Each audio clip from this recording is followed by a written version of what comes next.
சமைக்கிறது ஒரே மாதிரி சமைச்சு போர் அடிக்கிறவங்களுக்கு இந்த மாதிரி டிஃப்ரெண்ட்டாக செஞ்சு கொடுங்க. ஸோ கலர்ஃபுல்லாக சாப்பிடும்போது பசங்க விரும்பி சாப்பிடுவாங்க, மிச்சம் வைக்காமல் வருவாங்க.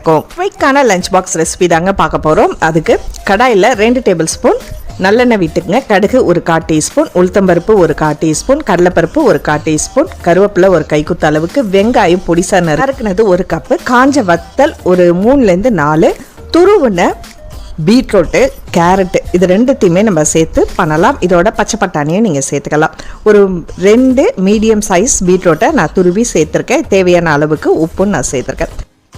சாதம் ஏற்கனவே நல்ல ஆறின சாதம் அல்லது மிச்சம் சாதம் இருந்தாலும் நீங்கள் இந்த மாதிரி உடனடியாக ரெடி பண்ணி கொடுத்துடலாம்.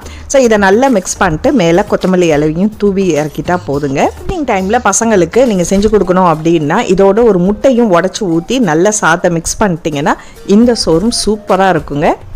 இதுக்கு ஏற்ற மாதிரியான ஒரு சூப்பரான சைட் டிஷ் தாங்க பார்க்க போகிறோம். வாழைக்காய் ஃப்ரை தான் பார்க்க போகிறோம். மீடியம் சைஸ் வாழைக்காய் எடுத்துங்க. அதில் உள்ள அந்த ஓரத்தில் உள்ள மேல் தொலியை மட்டும் எடுத்துங்க. நல்லா சுத்தம் செஞ்சு வச்சுருக்கேன். ஸோ இதை எடுத்துகிட்டு கிராஸாக கொஞ்சம் ஓரளவு மெல்லிஸாக கட் பண்ணிங்க. ரவுண்டாக கட் பண்ணாமல் கிராஸாக கட் பண்ணோம் அப்படின்னா பார்க்குறதுக்கு ரொம்ப அழகாக இருக்கும்.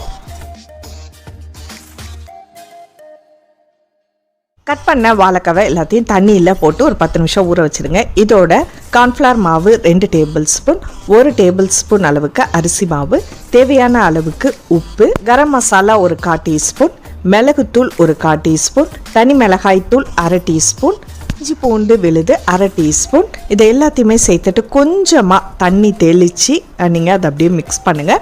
ஸோ இது நல்ல ஒரு கிறிஸ்பியாக இருக்கும், நல்ல காரசாரமாக டேஸ்ட்டாகவும் இருக்கும். மசாலா எல்லா இடத்துலையும் படுற மாதிரி நல்லா மசாஜ் பண்ணி கொடுத்துருங்க. ஸோ இந்த மாதிரி நம்ம மசாஜ் பண்ணும்போது நல்ல வாழைக்காய் அப்படி மீன் வறுவல் மாதிரி அவ்வளோ ருசியாக இருக்கும். ஒரு 10 நிமிஷம் அப்படி ஃப்ரிட்ஜில் வச்சு எடுத்துருங்க. இப்போ ஒரு நான்ஸ்டிக் பேனில் அல்லது தோசை தவாவில் கொஞ்சமாக எண்ணெய் விட்டுட்டு இதை நம்ம அப்படியே பொரிச்சு எடுக்க போகிறோம். ஜஸ்ட் ஒரு 3 மினிட்ஸ் தான் ஆகும் இது பொரிக்கிறதுக்கு. ஒரு பக்கம் கோல்டன் ப்ரௌன் ஆன உடனேயும் திருப்பி போட்டு 2 புறமும் நம்ம பொரிச்சு எடுத்துட்டா போதுங்க. அவ்வளோ ருசியாக இருக்கும். மீன் மாதிரியோ அல்லது சிக்கன் 65 போன்லெஸில் சாப்பிட்ற மாதிரி அந்த அளவுக்கு டேஸ்ட்டாக இருக்கும். மேலே கொஞ்சமாக கருவேப்பிலை தூவி நம்ம எடுத்து வச்சிட்டோம்னா போதும். சுவையான வாழைக்காய் 65 ரெடி. இது நம்ம லஞ்ச் பாக்ஸோட சாப்பிட்றதுக்கு ரொம்பவே சுவையாக இருக்குங்க. பீட்ரூட் சாதம் இதோடையே ஒரு முட்டையும் சேர்த்து சாப்பிட்டாங்க அப்படின்னா அன்றைக்கி ஃபுல்லாக அவங்களுக்கு எனர்ஜி கிடைக்குங்க. ஸோ கட்டாயமாக ட்ரை பண்ணி பாருங்கள். உங்கள் பசங்களுக்கு ரொம்ப ரொம்ப பிடிக்கும்.